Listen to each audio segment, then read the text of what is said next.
Boa noite, então, mais uma vez a todos e todas. Bom, Thiago, eu já começo dizendo que eu discordaria de você de algumas coisas, principalmente com respeito a Aristóteles e Platão. Eu acho assim, não é o caso da gente começar a discutir isso aqui agora. Eu acho que a gente tem um vício teológico ou eclesiológico de retroceder nessa história e a gente lê esses dois pensadores a partir dessa ótica cristã, principalmente dessa ótica cristã mais institucional, como você disse, né? Começa lá para o século III e diante.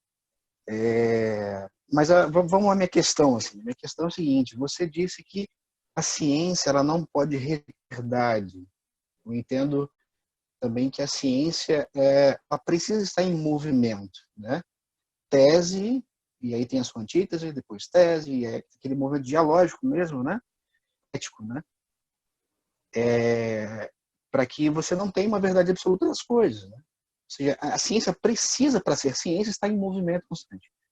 Me parece que desde na história da religião cristã, e talvez religiões, principalmente religiões monistas, há uma necessidade de uma estabilidade.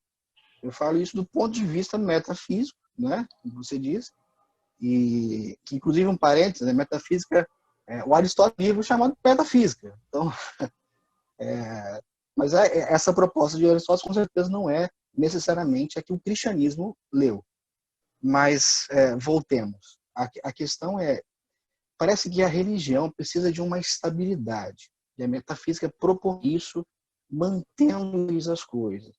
Um exemplo disso é a leitura que se faz de um texto que diz que Deus não muda. Ou seja, tanto Tomás de Aquino, até mesmo o próprio Agostinho, levaram isso em consideração para dizer que Deus tem umas coisas corruptíveis, ou seja, como as coisas criadas, que podem, né, que morrem, nascem, crescem, morrem, ou seja, estão em movimento. Né? Mas Deus não é, Deus é a causa primeira.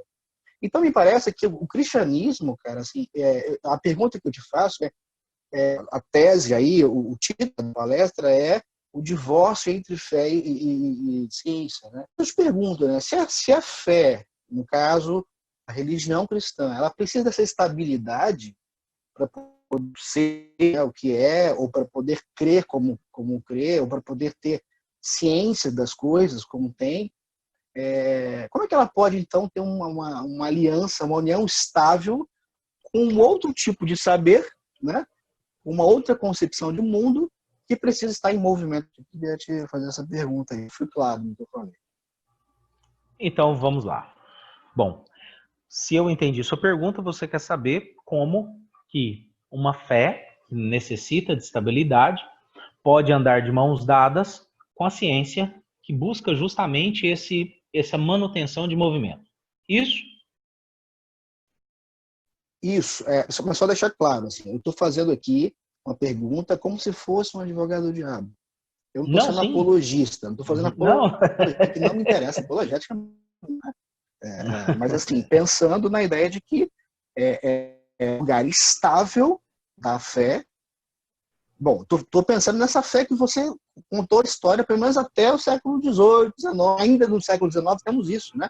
E que vai piorar ainda mais em 1910, como vocês sabem dos fundamentos, né? Mas como é que essa religião, essa fé cristã, essa religião cristã, ela vai então ter uma união estável com a ciência que precisa perguntar se as coisas são como e esse movimento constante de saber, né? Queria saber, clareou aqui a pergunta, não sei se é isso. Não, sim, sim, sim. Eu só estou tentando entender porque acho que aqui nós temos um aspecto que deve ser abordado. O que nós assumimos como fé? Na descrição histórica que eu fiz, e usei o termo fé cristã, eu estou falando da instituição que se constituiu a partir de uma série de elementos históricos. Assim como eu posso falar que existe uma fé do movimento de reforma. Sim, que se constrói, ou seja, existe uma organização institucional.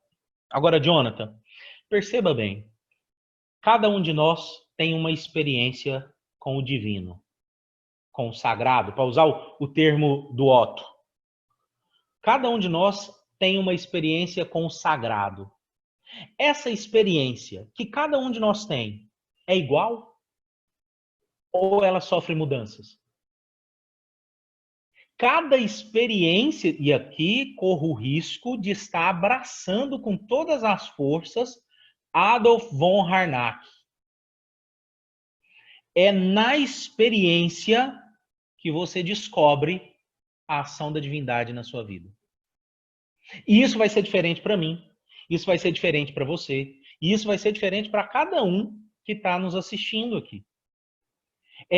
É a experiência que nos permite não ter um piso firme para pisar. Porque a minha experiência é diferente da sua. Mas se a minha fé, essa experiência que eu tenho, me ensina a respeitar a sua experiência, e nessa noção de respeito eu consigo andar junto com você, eu tendo a minha experiência, você tendo a sua experiência, e nós andamos... Calma lá. Qual é a estabilidade que existe na experiência? A experiência ela é volátil, cara. E aí eu vou assumir o texto da sabedoria. Tudo é fumaça. Como é que você pega Deus? O texto do hebraico fala que ele é fumaça. A gente traduziu isso como vaidade. Fumaça. Como é que você segura? É impossível segurar Deus, cara. Porque ele é experiência. Eu lembro até hoje da primeira pergunta que o professor Oswaldo Luiz Ribeiro fez para mim na primeira aula de teologia. Acho que o Jonathan estava comigo nessa aula. Ele perguntou para a gente assim: o que você acha que é teologia? Eu cansei de ver seminarista falando assim: é o estudo de Deus. Teologia é o estudo de Deus. Chegou a minha vez, eu falei assim: é o estudo do que nós dizemos ser Deus. Aí ele: por que você está falando isso? Eu falei: porque na minha cabeça, o dia que eu estudar Deus, eu coloquei ele na mesa de um legista. E eu estou dissecando ele. Mas Deus não pode ser dissecado, porque eu não consigo segurar ele. Ele é experiência. Ele é fumaça. Entende a lógica? Se a gente assume uma construção de fé que é experiência, isso vai ser importante. Na convivência de não ter uma divindade estagnada. Cara, Jesus talvez seja o melhor exemplo disso.